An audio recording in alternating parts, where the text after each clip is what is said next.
அவனது மனதில் தன் மேல் இருக்கும் அந்த பெரிய கோபம் அவளுக்கு தெரியும். ஆனால் அவளுக்கு தெரியாதது ஒன்றுதான், சர்வா தன்னை ஒரு துரோகியாக, பணத்திற்காக வேறொருவனை திருமணம் செய்து கொண்டவளாக நினைத்து கொண்டிருக்கிறான் என்பது.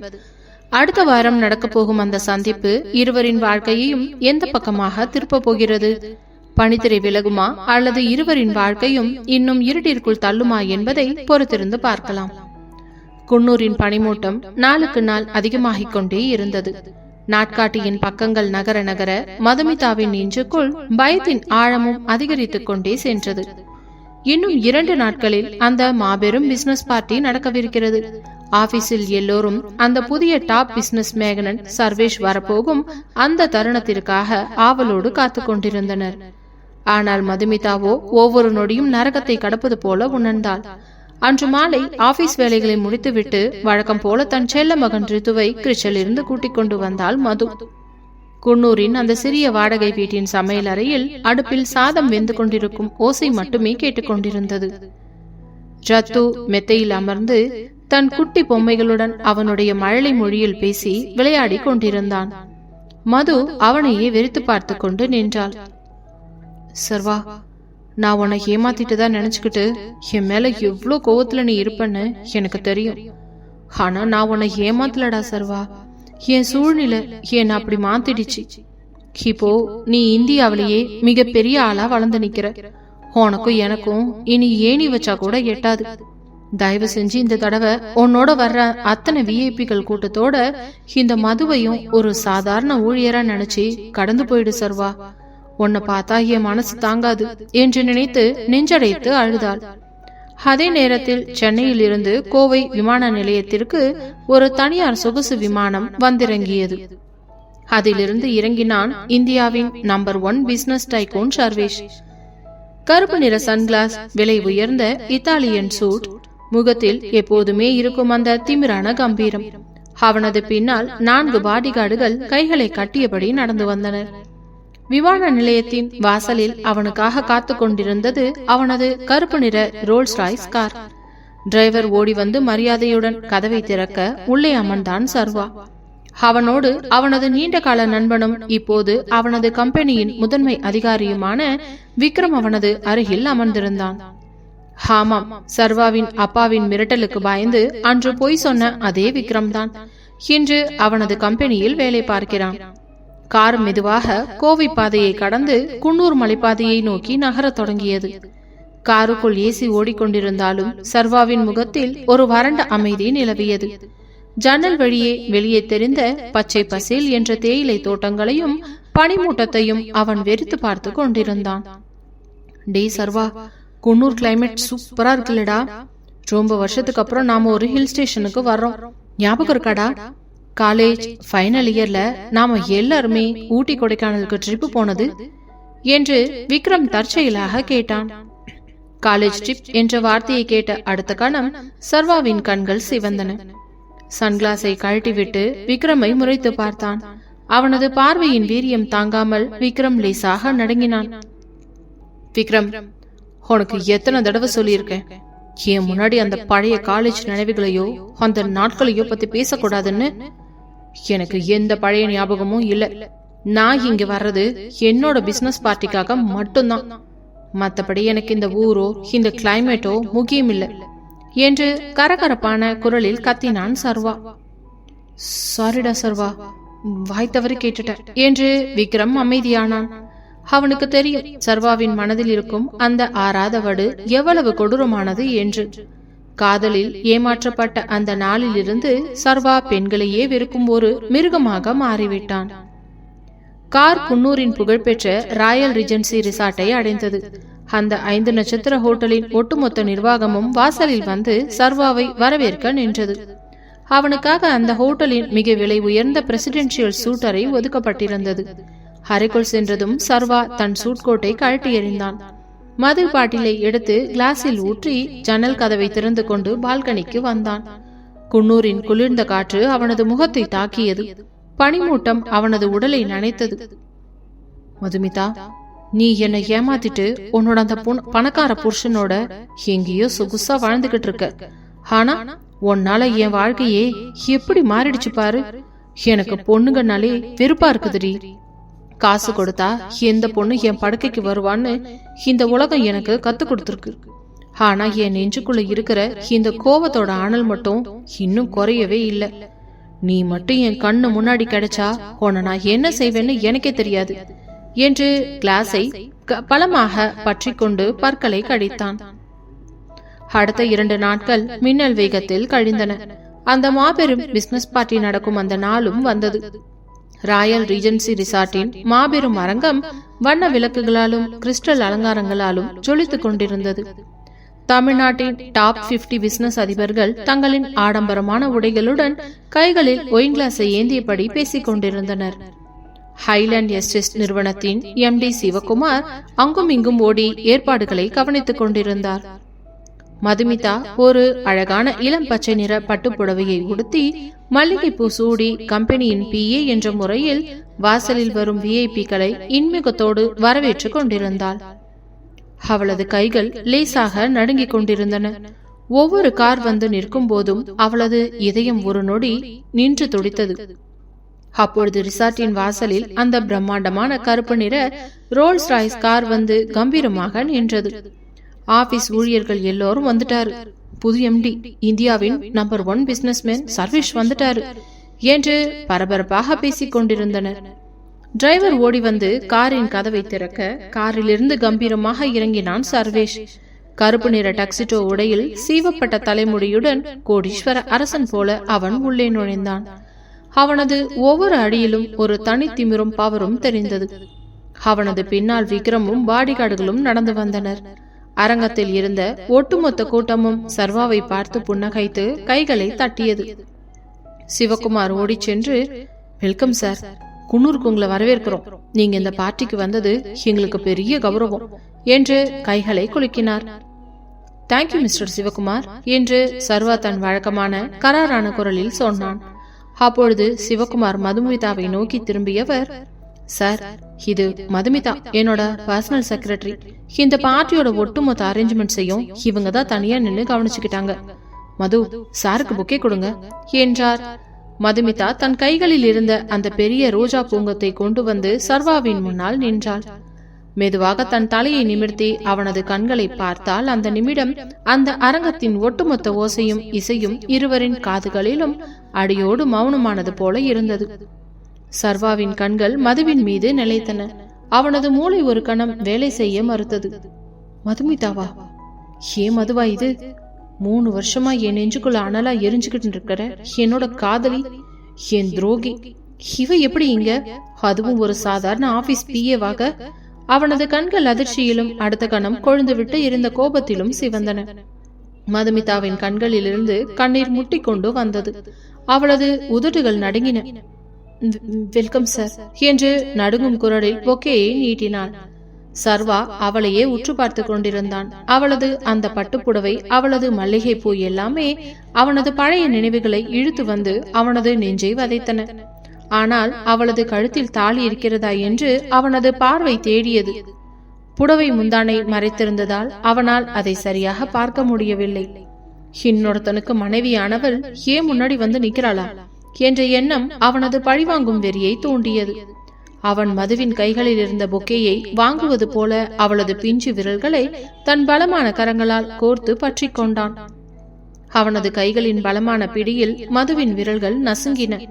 அவளது காதுகளுக்கு மட்டும் கேட்கும்படியான கரகரப்பான ரகசிய குரலில், இன்னும் என் கண்ணு முன்னாடி வந்து நிக்கிற உனக்கு எவ்வளவு நெஞ்செழுத்தம் இருக்கும் டி மதுமிதா? என்னை ஏமாத்திட்டு உன் புருஷனோட இங்க வந்து சொகுசா பிசினஸ் பார்ட்டி நடத்துறியா?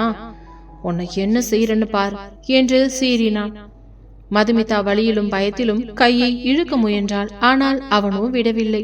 பொக்கேயை வாங்கிக் கொண்டு அவளை ஒரு தீர்க்கமான வன்ம பார்வையால் எரித்துவிட்டு சிவகுமாருடன் அரங்கத்திற்குள் சென்றான். பார்ட்டி நடந்து கொண்டிருக்க சர்வா பெரிய பெரிய பிசினஸ் மேன்களுடன் பேசிக் கொண்டிருந்தாலும் அவனது அத்தனை கவனமும் அரங்கத்தின் ஓரத்தில் நின்று கொண்டிருந்த மதுவின் மீதுதான் இருந்தது. அவளது முகத்தில் இருந்த அந்த பயமும் தவிப்பும் அவனுக்கு ஒரு விதமான சந்தோஷத்தை தந்தது. விக்ரம், அந்த மதுமிதாவை கூப்பிட்டு இங்க இருக்கிற VIP ரூமுக்கு வர சொல்லு. நான் அவகிட்ட சில ஆபீஸ் ஃபைல்ஸ் பத்தி பேசணும்னு சொல்லு என்று சர்வா கராராக கட்டளையிட்டான். விக்ரம் பயந்து போய் மதுமிதாவிடம் சென்று விஷயத்தை கூற, விக்ரம் எப்படி இருக்க, நல்லா இருக்கியா? நான் நல்லா இருக்கேன் மது, உன்னை சர்வா கூப்பிடுறான், என்னன்னு போய் கேளு என்று சொன்னவன் அடுத்த நிமிடம் அங்கு நிற்கவில்லை. ஏனென்றால் அவளது கண்களை நேரடியாக சந்திக்கும் தைரியம் அவனுக்கு இல்லை. தன்னை தவிர்த்து விட்டு செல்லும் விக்ரமை பார்த்த மதுமிதா வேறு வழி இல்லாமல் தன் நெஞ்சை திடப்படுத்திக் கொண்டு அந்த தனி விஐபி ரூமிற்குள் நுழைந்தாள். அறைக்குள் இருள் சூழ்ந்திருந்தது. ஒரு மெல்லிய விளக்கு மட்டுமே இருந்து கொண்டிருக்க சர்வா சோஃபாவில் அமர்ந்து கொண்டு ஒயின் கிளாஸை சுற்றி கொண்டிருந்தான். மது உள்ளே வந்ததும் கதவை அவனது பாடிகார்டுகள் வெளியிலிருந்து பூட்டினர். சார், என்ன கூப்பிட்டீங்களா என்று மது தூரமாய் நின்று கேட்டாள். சட்டென்று சோஃபாவில் இருந்து எழுந்த சர்வா சிறுத்தை போல பாய்ந்து வந்து மதுவின் கையை பலமாக பற்றி கொண்டவன் அவளை இழுத்து சென்று அந்த அறையின் சுவற்றுடன் சேர்த்து அழுத்தினான். அவனது கைகள் அவளது இரு தோள்களையும் பலமாக லாக் செய்திருந்தன. சர்வா, விடுங்க சர்வா, வலிக்குது, யாராவது பாத்திர போறாங்க என்று மதுமிதா கண் கலங்கி அவனது மார்பில் தள்ள முயன்றாள். யார் பாப்பாங்கடி? பார்த்தா எனக்கு மட்டும் என்ன? 3 வருஷமா இந்த சர்வா நரகத்துல வாழ்ந்துகிட்டு இருக்கேன். என்ன ஏமாத்திட்டு உன்னோட அந்த பணக்கார புருஷனோட இங்க வந்து ஒளிஞ்சு வாழ்ந்துகிட்டு இருக்கியே, உனக்கெல்லாம் வெக்கமா இல்லையாடி மது என்று அவளது முகத்திற்கு நேராக கத்தினான். அவனது முகத்தின் சூடான மூச்சு காற்று மதுவின் முகத்தில் பட்டது.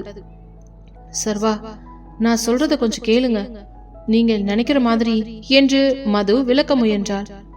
நிறுத்தடி, உன்னோட அந்த பொய்யான பேச்ச நான் இனிமே நம்ப மாட்டேன். பணத்துக்காக என் காதலை மிதிச்சுட்டு போனவதான நீ. இன்னைக்கு என் அந்தஸ்து என்னன்னு தெரியுமா? நீ ஆசைப்படுற பணத்தை வச்சு இந்த உலகத்தையே நான் வேலை பேசுவேண்டி. ஆனா நீ ஏதோ ஒரு கம்பெனில பிஏவா வேலை பார்த்துக்கிட்டு இருக்க. ஏன் உன் புருஷன் உன்னை ஒழுங்கா வச்சுக்கலையா? இல்ல அவங்கிட்டையும் பணத்தை ஏமாத்திட்டு இங்க ஓடி வந்துட்டியா என்று வார்த்தைகளால் அவளது மனதை சுக்குநூறாக உடைத்தான். மதுமிதா விம்மி விம்மி அழுதாள். அவளது கண்ணீர் சர்வாவின் கைகளில் பட்டது. அந்த சூடான கண்ணீர் அவனது மனதை லேசாக உலுக்கினாலும் அவனது கோபம் அதை முறியடித்தது.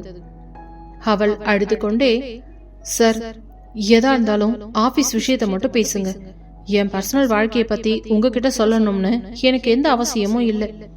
என்ன பத்தி பேச உங்களுக்கு எந்த யோக்கியதையும் இல்லை என்று மதுமிதா தன் அழுகையையும் மீறி கராராக சொன்னாள்.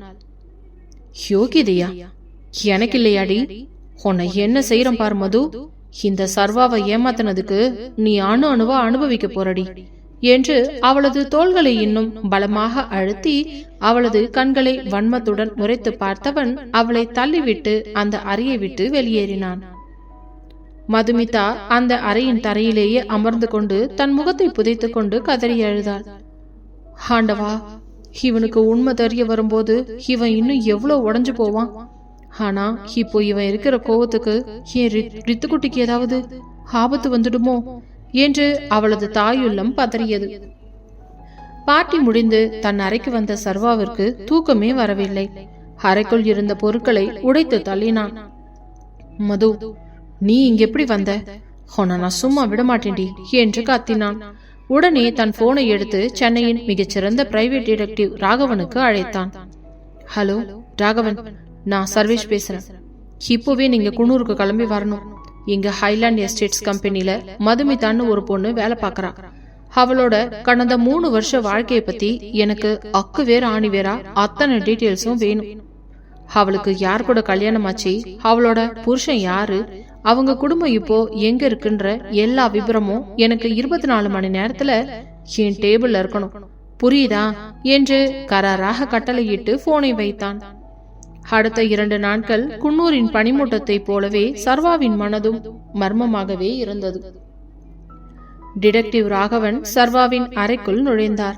அவனது கையில் ஒரு ரகசிய கோப்பும் இருந்தது. சொல்லுங்க ராகவன், என்ன விபரம் என்று சர்வா ஒயின் கிளாஸுடன் நாற்காலியில் சாய்ந்தபடி கேட்டான். ராகவன் தன் தொண்டையை நனைத்துக் கொண்டு பேசத் தொடங்கினார். சார், நீங்க சொன்னபடியே அந்த மதுமிதாவை பத்தி முழுசா விசாரிச்சிட்டேன். ஆனா அங்க சில பெரிய ஆச்சரியங்கள்லாம் இருக்கு சார். என்ன ஆச்சரியம்? சீக்கிரம் சொல்லுங்க என்று சர்வா நிமிர்ந்து அமர்ந்தான். சார், அவங்க கூட இப்போ அவங்களோட ஹஸ்பண்ட்னு யாருமே இல்லை சார். அவங்க அப்பா 3 வருஷத்துக்கு முன்னாடியே ஹார்ட் அட்டாக்ல இறந்துட்டாரு. அவங்க அம்மாவும் இங்க குன்னூர் வந்த சில மாசத்திலேயே உடம்பு முடியாம இறந்துட்டாங்க. இப்போ அந்த மதுமிதா ஒரு சாதாரண வாடகை வீட்டுல தனியா தான் சார் வாழ்ந்துகிட்டு இருக்காங்க என்றார் ராகவன். சர்வாவின் கையில் இருந்த ஒயின் கிளாஸ் லேசாக ஆடியது. தனியா வாடுறாளா? அவளோட புருஷன் எங்க ராகவன்? அவனுக்கு என்னாச்சு என்று சர்வாவின் குரலில் ஒரு நடுக்கம் இருந்தது. அதான் சார் பெரிய மர்மமே. அவங்களுக்கு கல்யாணம் ஆனதுக்கான எந்த ஒரு பதிவோ ஆதாரமோ அந்த ஊர்ல இல்ல. ஆனா அவங்க கூட இப்போ ஒரு 3 வயசு பையன் இருக்கான் சார். அவன் பேர் ரிதீஷ், செல்லமா ரித்துன்னு கூப்பிடுறாங்க. அந்த பையன் மதுமிதாவோட சொந்த பையன் தான்னு அந்த ஊர்ல இருக்கிறவங்க எல்லாம் சொல்றாங்க. கடந்த 2 வருஷமா அவங்க யாரோட சப்போர்ட்டுமே இல்லாம, எந்த சொந்தக்காரவங்க ஃப்ரெண்ட்ஸோட கான்டாக்டும் இல்லாம அந்த பையனை மட்டும் வச்சுக்கிட்டு இந்த ஆபீஸ் சம்பளத்தை வச்சு ரொம்ப ஏழ்மையான நடுத்தர வாழ்க்கையை தான் சார் வாழ்ந்துகிட்டு இருக்காங்க என்று ராகவன் விவரங்களை கொட்டினார். இதை கேட்டதும் சர்வாவின் புருவங்கள் அடியோடு சுருங்கின. அவனது மூளைக்குள் 1000 கேள்விகள் ஒரே நேரத்தில் மோதியது. புருஷன் யாரும் இல்லையா? தனியா வாழறா? 3 வயசு பையன் வேற இருக்கிறானா? அப்படின்னா அவளுக்கு இன்னும் கல்யாணம் ஆகலையா? அப்போ அந்த பையன் யாரோட குழந்தை? ஒருவேளை என்று யோசித்த சர்வாவின் நெஞ்சு வேகமாக அடித்துக் கொண்டது. அவனது மனதில் ஏதோ ஒரு பெரிய உண்மை மறைக்கப்பட்டிருக்கிறது என்ற சந்தேகம் முதன்முறையாக எழுந்தது. ஆனாலும் அவனது ஈகோவும் கோபமும் அவளை முழுமையாக நம்ப மறுத்தது. இல்ல, அவளுக்கு கல்யாணம் ஆகலன்னா அவளோட அந்த போட்டோ எப்படி எனக்கு வந்துச்சு? லோகேஷ் ஏன் என்கிட்ட போய் சொல்லணும்? ஒருவேளை அவ யாரையோ காதலிச்சு ஏமாந்துட்டு இங்க வந்து குட்டி பையனோட ஒழிஞ்சு வாழறாளா என்று பலவிதமாக யோசித்த அவன் மனதுக்கு, எது எப்படியோ அவளை என் கண் பார்வையிலே வச்சுக்கணும், அவ என்கிட்ட இருந்து தப்பிச்சு போகவே கூடாது என்று அவனது பிசினஸ் மூளை வேலை செய்ய தொடங்கியது. உடனே சர்வா எழுந்து நின்றான். ராகவன், தேங்க்யூ, நீங்க கிளம்பலாம் என்று அனுப்பிவிட்டு விக்ரமை கூப்பிட்டான். விக்ரம், இந்த ஹைலாண்ட் எஸ்டேட்ஸ் கம்பெனியோட டோட்டல் ஒர்த் என்ன என்று கேட்க, ஏன் சர்வா கேக்குற? நாம தான் அதுல ஷேர்ஸ் வாங்க போறோமே என்றான் விக்ரம். இல்ல விக்ரம், நான் ஷேர்ஸ் வாங்க போறதில்ல. அந்த மொத்த கம்பெனியுமே நான் விலைக்கு வாங்க போறேன். இப்பவே அதோட ஓனர் சிவகுமார என் ரூமுக்கு வர சொல்லு என்று கத்தினான் சர்வா. அடுத்த சில மணி நேரங்களில் சிவகுமார் சர்வாவின் அறைக்குள் பதற்றத்துடன் வந்து நின்றார். மிஸ்டர் சிவகுமார், உங்க கம்பெனிய நானே முழுசா விலைக்கு வாங்கிக்கிறேன். மார்க்கெட் ரேட்டை விட டபுள் மடங்கு பணம் உங்களுக்கு தரேன். இப்போவே கம்பெனிய என் பேருக்கு மாத்தி எழுதி கொடுங்க என்றான் சர்வா கராராக. சிவகுமார் அதிர்ந்து போனார். சார், என்ன சொல்றீங்க? இந்த தொழில் என் தாத்தா காலத்துல இருந்து வர்றது. ரொம்ப ராசியான தொழில் சார். இதை யாருக்கும் விக்கிற வித்தியாசம் எனக்கு இல்ல சார் என்று மறுத்தார். சர்வா தன் நாற்காலியில் சாய்ந்து கொண்டு ஒரு கொடூரமான புன்னகையை உதிர்த்தான். சிவகுமார், இந்த சர்வா ஒரு பொருளை கேட்கிறப்பவே மரியாதையா கொடுத்துடணும். டபுள் மடங்கு பணம் தர்றேன்னு சொல்றேன். நீங்க மறுத்தா அடுத்த 1 வாரத்துல உங்க கம்பெனியோட ஷேர்ஸ அடியோட சரிச்சு உங்களை நடு தெருவுக்கு கொண்டு வர எனக்கும் என் பணபலத்துக்கும் 5 நிமிஷம் போதும். யோசிச்சு சொல்லுங்க என்று மிரட்டினான். சிவகுமார் பயந்து போய் வீட்டிற்கு சென்று தன் மனைவியிடம் விஷயத்தை கூறினார். அவளது மனைவியோ பேராசைப்பட்டு, உங்க அப்பா வீட்டு சொத்தா இது? டபுள் மடங்கு பணம் தர்றேன்னு சொல்றாருல்ல, கம்பெனி வித்துட்டு நாம வேற பெரிய பிசினஸ பண்ணிக்கலாம். சாமி மாதிரி வந்திருக்காரு, கொடுத்துடுங்க பேசாம என்று சிவகுமாருக்கு பயங்கரமான பிரஷர் கொடுத்தாள்.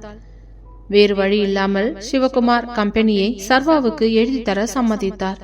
அடுத்த 2 நாட்களில் ரெஜிஸ்ட்ரேஷன் வேலைகள் அனைத்தும் ரகசியமாக முடிவடைந்தன. மறுநாள் காலையில் குன்னூர் ஹைலாண்ட் எஸ்டேட் ஆபீஸில் ஒரே பரபரப்பு சூழ்ந்திருந்தது. ஆபீஸ் ஊழியர்கள் எல்லோரும் கூட்டமாக நின்று பேசிக் கொண்டிருந்தனர். ஹே, கேள்விப்பட்டீங்களா? நம்ம சிவகுமார் சார் கம்பெனிய வித்துட்டாராம். புது முதலாளி யாருன்னு தெரியல. ஆனா அவர் இன்னைக்கு ஆபீஸ்க்கு வராராம். எல்லாரும் புது எம்டியை வெல்கம் பண்ண வாசல்ல நிக்கணுமா என்று ரமேஷ் சொன்னார். மதுமிதா தன் சீட்டில் அமர்ந்து கொண்டு இந்த விபரத்தை கேட்டதும் அவளது நெஞ்சு பக்கு பக்கென்று அடித்தது. புது முதலாளியா?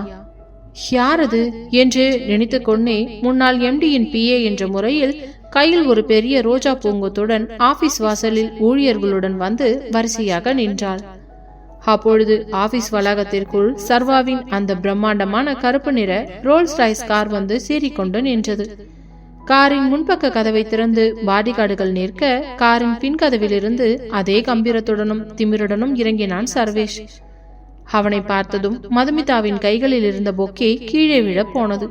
அவளது கண்கள் அப்படியே பிதுங்கி வெளியே வந்து விழுந்துவிடும் போல இருக்க, சர்வா, சர்வாவா, நம்ம கம்பெனியோட புது முதலாளி? ஐயோ, இவன் எதுக்கு இந்த கம்பெனியை வேலைக்கு வாங்கினா? அப்போ இனிமே நான் இவன்கிட்ட தான் வேலை பார்க்கணுமா என்று அவளது ஒட்டுமொத்த உடலும் நடுங்கியது. சர்வா இறங்கி வரும்போது அவளது பயந்த முகத்தை பார்த்து தன் உதடுகளில் ஒரு வஞ்சக புன்னகையை உதிர்த்தான்.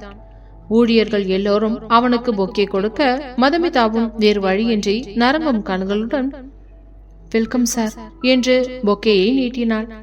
அவன் அதை வாங்கி கொண்டு எல்லோரையும் பார்த்து எல்லாரும் போய் உங்க வேலையை பாருங்க என்று சொல்லிவிட்டு தன் அறைக்கு சென்றான்.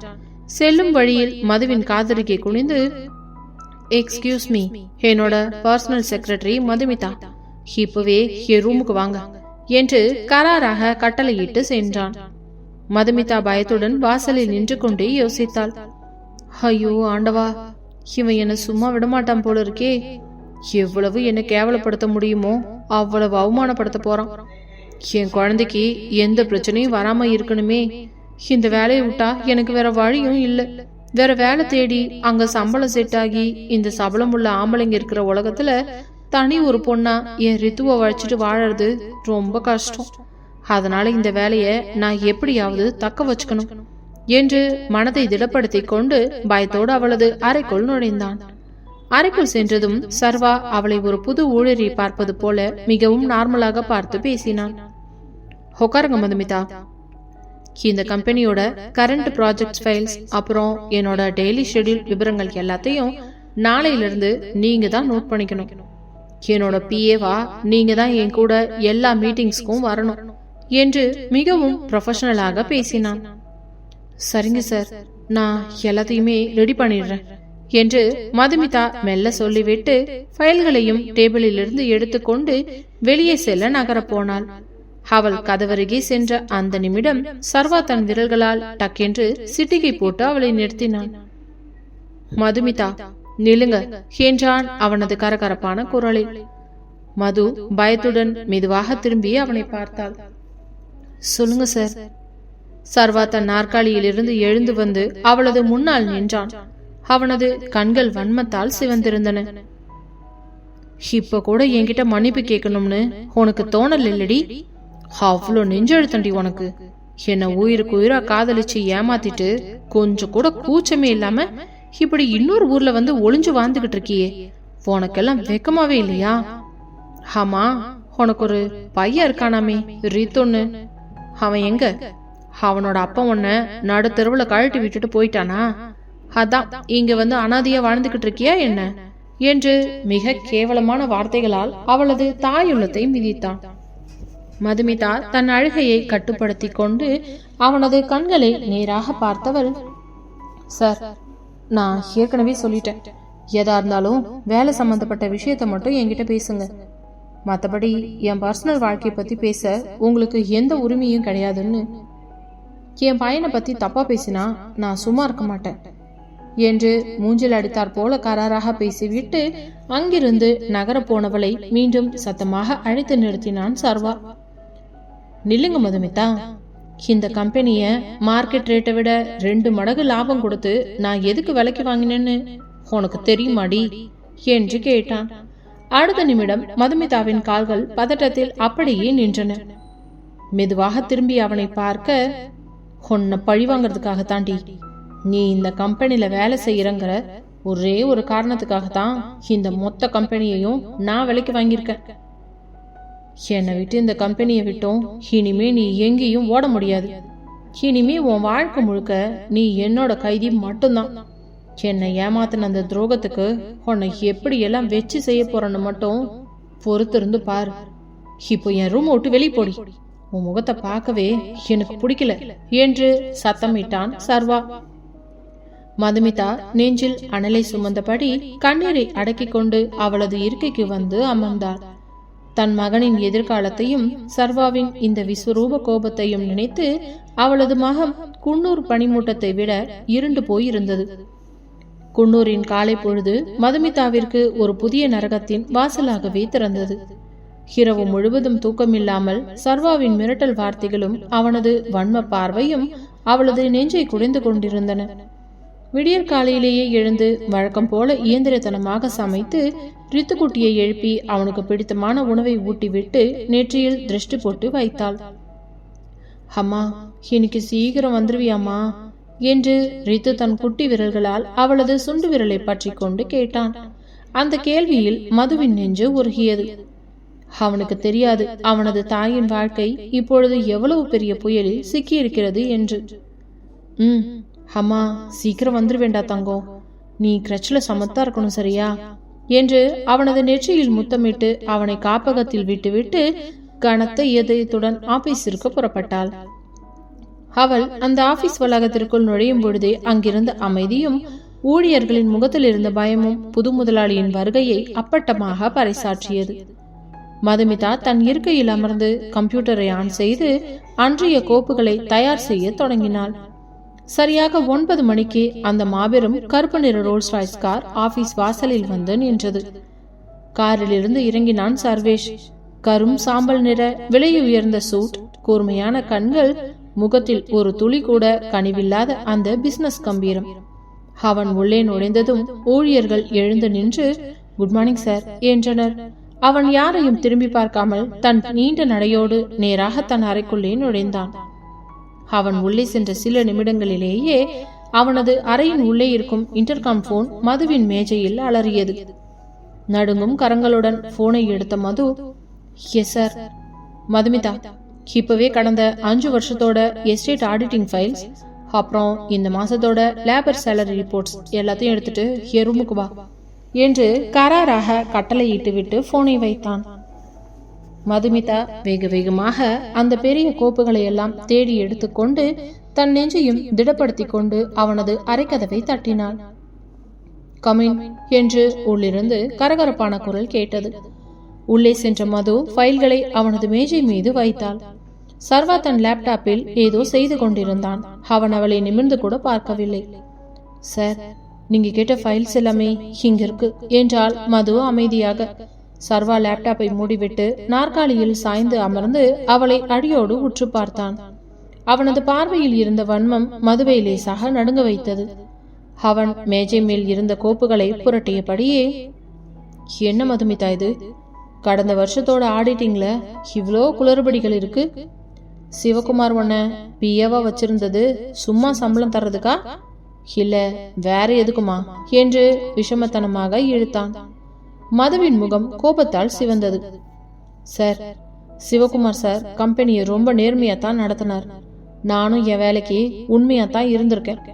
உங்களுக்கு ஃபைல் ஏதாச்சும் டவுட் இருந்தா என்னை கேளுங்க, நான் விளக்கமா சொல்றேன். அதை விட்டுட்டு தேவையில்லாம பேசாதீங்க என்று கராராக சொன்னாள். ஹோ, முன்னாள் முதலாளி மேல அவ்வளவு அக்கறையா? இங்க பாரு மதுமிதா, இப்போ இந்த கம்பெனியோட ஓனர் நான் தான். நான் கேட்கிற கேள்விக்கு மட்டும்தான் நீ பதில் சொல்லணும். இந்த ஃபைல்ஸ் எதுவும் எனக்கு திருப்தியா இல்ல. இன்னைக்கு நைட்டுக்குள்ள இந்த 5 வருஷத்தோட அத்தனை லேபர் ஷீட்ஸையும் ரீவெரிஃபை பண்ணி புது ரிப்போர்ட்டை ரெடி பண்ணி என் டேபிள்ல வைக்கணும். அது வரைக்கும் நீ இந்த ஆபீஸை விட்டு வீட்டுக்கு போகவே கூடாது என்றான் சர்வா அவளது முகத்தை பார்த்து வஞ்சகமாக புன்னகைத்து. சார், 5 வருஷத்து ரிப்போர்ட்டை ஒரே நாள்ல தனியா உட்கார்ந்து போடுறது சாத்தியமே இல்லை சார். அதுவும் இல்லாம இன்னைக்கு சாயங்காலம் ஒரு முக்கியமான வேலை இருக்கு என்று மதுமிதா தன் பையனை கிரச்சிலிருந்து கூப்பிட வேண்டும் என்பதை நினைத்து பதறினான். எனக்கு அதை பத்தி எந்த கவலையும் இல்லை மதுமிதா. நீ சாயங்காலம் ஊர் சுத்த போறியா இல்ல உன் புருஷனை பார்க்க போறியாங்கிறது எனக்கு தேவையில்லாத விஷயம். ஆனா நான் சொன்ன வேலையை முடிக்காம நீ இந்த ஆபீஸ் படியை விட்டு இறங்கினா அடுத்த நிமிஷம் நீ வேலையில இருந்து சஸ்பெண்ட் செய்யப்படுவ. உனக்கு இந்த வேலை எவ்வளோ முக்கியம்னு எனக்கு தெரியும். சோ சாய்ஸ் இஸ் யுவர்ஸ் என்று சர்வா மிக கொடூரமாக சொன்னான். வேறு வழி இல்லாமல் மதுமிதா தன் இருக்கைக்கு வந்து அமர்ந்தாள். அவளது கண்களிலிருந்து கண்ணீர் துளிகள் கோப்புகளின் மேல் விழுந்து மறைந்தது. சர்வா, உனக்கு என் மேல இருக்கும் கோவத்திற்கு என்னை எவ்வளவு வேணாலும் பழிவாங்கு. ஆனா என் ரித்துக்குட்டிய நான் எப்படி அங்க தனியா விடுவேன்? கம்பெனியை விலைக்கு வாங்கி என் வாழ்க்கையே உன் கைக்குள்ள வச்சுக்க பாக்குறியா என்று மனதிற்குள் கருகினாள். மணி மாலை 5 ஆகியிருந்தது. ஆபீஸில் இருந்த ஊழியர்கள் எல்லோரும் ஆளுக்கு ஒருவராக தங்களின் வேலைகளை முடித்துவிட்டு வீட்டிற்கு புறப்பட்டனர். என்ன மது, கிளம்பலையா? புது பாஸ் ரொம்ப ஸ்ட்ரிக்டா வேலை வாங்குறாரோ என்று ரமேஷ் பரிதாபமாக கேட்டுவிட்டு சென்றான். ஆமா ரமேஷ், கொஞ்சம் வேலை இருக்கு என்று புன்னகைக்க முயன்றாள் மது. மணி 6:30 ஆகியது. குன்னூரின் குளிர் அதிகமாக தொடங்கியதுடன் பனிமூட்டம் ஆபீஸ் ஜன்னல்களை தாண்டி உள்ளே ஊடுருவியது. மதுமிதாவின் கவனம் முழுவதும் கிரச்சில் இருக்கும் ரித்துவின் மீதுதான் இருந்தது. 7 மணிக்கு காப்பகத்தை பூட்டிடுவாங்களே, என் குட்டி பையன் அழுதுகிட்டு இருப்பானோ என்று அவளது தாயுள்ளம் பதறியது. கைபேசியை எடுத்து கிரஷ் காப்பாளர் மேரிக்கு அழைத்தாள். ஹலோ மேரிமா, நான் மதுமிதா பேசுறேன். ஆபீஸ்ல கொஞ்சம் அவசர வேலைமா, என்னால 7 மணிக்கு வர முடியாது போல இருக்கு. ரித்துக்குட்டிய மட்டும் கொஞ்சம் உங்க கூடவே வச்சுக்கிறீங்களாமா பிளீஸ்மா என்று கெஞ்சினாள். ஐயோ மதுமிதா, இன்னைக்கு எங்க வீட்டுல ஒரு விசேஷம்பா. நான் 7 மணிக்கு காப்பகத்தை பூட்டிட்டு ஊருக்கு கிளம்பி ஆகணும். நீங்க சீக்கிரம் யாரையாவது அனுப்பி ரித்துவ கூட்டிட்டு போக சொல்லுங்கப்பா என்று மேரி கைவிரித்து விட்டார். மதுமிதாவிற்கு தலை சுற்றுவது போல இருந்தது. குன்னூரில் அவளுக்கென்று உதவி செய்ய சொந்தக்காரங்களோ நெருங்கிய நண்பர்களோ யாருமே இல்லை. யாரிடம் உதவி கேட்பது என்று தெரியாமல் தவித்தாள். சர்வாவின் அரைக்கதவை பார்த்தவளது கோபம் தலைக்கேறியது. அவன்தானே இதற்கெல்லாம் காரணம். அவனிடமே போய் அனுமதி கேட்போம் என்று வேகமாக அவனது அறைக்குள் நுழைந்தாள். சர்வா அப்பொழுது ஏதோ ஒரு பிசினஸ் மேகசினை படித்துக் கொண்டிருந்தான். மது உள்ளே வந்த வேகத்தை பார்த்து அவனது புருவங்கள் உயர்ந்தன. சார், எனக்கு இப்போவே வீட்டுக்கு போகணும். என் பையன் கிரஷ்ல தனியா இருக்கான். காப்பகத்தை பூட்ட போறாங்களாம். மீதி வேலையை நான் நாளைக்கு காலையில வந்து சீக்கிரம் முடிச்சு தரேன் சார். பிளீஸ் சார், என்னை இப்ப போக விடுங்க என்று கண்களில் கண்ணீருடன் கைகளை கூப்பி கெஞ்சினாள். சர்வா அவளை வன்மத்தோடு பார்த்தவன், உன் பையன் தனியா இருந்தா எனக்கு என்னடி? நீ என்ன நடுவழியில தவிக்க விட்டுட்டு போனப்ப நான் எவ்வளோ அழுது துடிச்சிருப்பேன்னு நீ ஒரு தடவையாவது யோசிச்சியா? உன்னோட அந்த பாச நாடகம் எல்லாம் என்கிட்ட காட்டாத. வேலை முடியாம நீ இங்கிருந்து ஒரு அடி கூட நகரக்கூடாது என்று சத்தமிட்டான். சர்வா, நீங்க எல்லாம் மனுஷன் தானா? என் மேல கோவம் இருந்தா என்னை என்ன வேணா செய்யுங்க. ஆனா ஒரு 3 வயசு பையன் அங்க தனியா அழுதுகிட்டு இருக்கான்னு சொல்ற, கொஞ்சம் கூட இறக்கமே இல்லாம பேசுறீங்களே. நீங்க பணக்காரனா மாறினதுல உங்க மனசுல இருக்கிற ஈவ இறக்கமெல்லாம் செத்து போச்சா என்று மதுமிதா ஆத்திரத்தில் கத்தினாள். ஈவு இறக்கம் செத்து போச்சா என்ற வார்த்தையை கேட்டதும் சர்வா நாற்காலியிலிருந்து கோபமாக எழுந்து வந்தவன் அவளது கையை பலமாக பற்றி இழுத்து, ஆமாண்டி, என் மனசுல இருந்த ஈரத்தை 3 வருஷத்துக்கு முன்னாடி நீ தானே கொன்ன. இப்போ வந்து எனக்கு புத்திமதி சொல்றியா? சரி, உன் பையன் அங்க தனியா இருக்கான்னு இவ்வளோ தூரம் துடிக்கிறியே, உன் புருஷன் எங்கடி போனா? அவன் ஏன் வந்து உன் பையனை கூட்டிட்டு போகல? அவனை கூட்டிட்டு போக சொல்ல வேண்டியது தானே என்று கேவலமாக கேட்டான். மதுமிதா தன் கையை வேகமாக உதறிவிட்டு, என் புருஷனை பத்தி பேச உங்களுக்கு எந்த உரிமையும் இல்லை. நான் போறேன், உங்களால என்ன செய்ய முடியுமோ செஞ்சுக்கோங்க என்று கத்திக்கொண்டே அவனது அறையை விட்டு வெளியே ஓடினாள்.